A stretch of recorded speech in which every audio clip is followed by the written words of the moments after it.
Kakaibang lutong talong ating ihahain.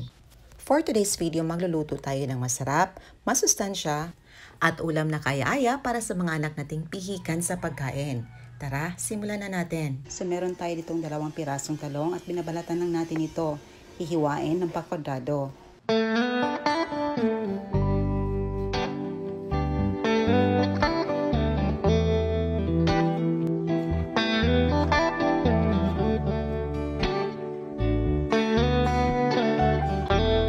At isok natin ang ating hiniwang talong sa tubig para hindi siya umitim.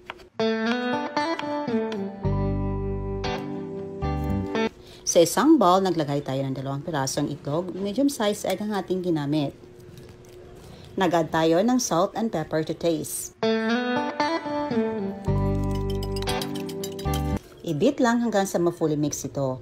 Sa isang lagayan, naglagay tayo ng 1/2 cup of flour and 1/4 cup of cornstarch. Nag-add tayo ng ground pepper at saka salt to taste. Gagamit tayo dito ng paper towel para ma-drain ang excess water nito. I-shake lang na maigi at mag-pat ng paper towel para bahagyang mawala yung tubig. At dito dinidredge natin ang ating hiniwang talong sa flour mixture para ma-coat ito ng flour natin.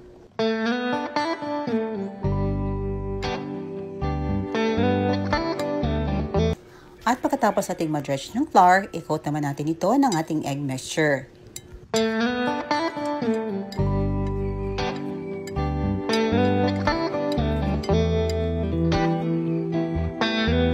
At dito magpapainit na tayo ng ating kawali at gagamit tayo dito ng charcoal dahil masarap ang luto dito. Pagkatapos ating ma-coat ang ating mga talong ng egg mixture, ibalik naman natin sa ating flour mixture. So ito na, ready na for cooking and frying. Magpapainit lang tayo ng mantika and make sure na mainit ang ating mantika before natin isalang. Naglagay lang tayo ng asin para ma-check natin na ready na for frying ang ating mantika.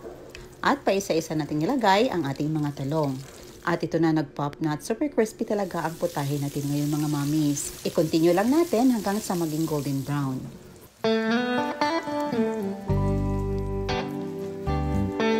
Ito na, ready to serve na ang ating crispy pop eggplant. But hindi pa yan nagtatapos mga mommies. Lagyan pa natin ito ng flavor para maging kaaya-aya naman, masarap, at makakain ang mga chikiting natin.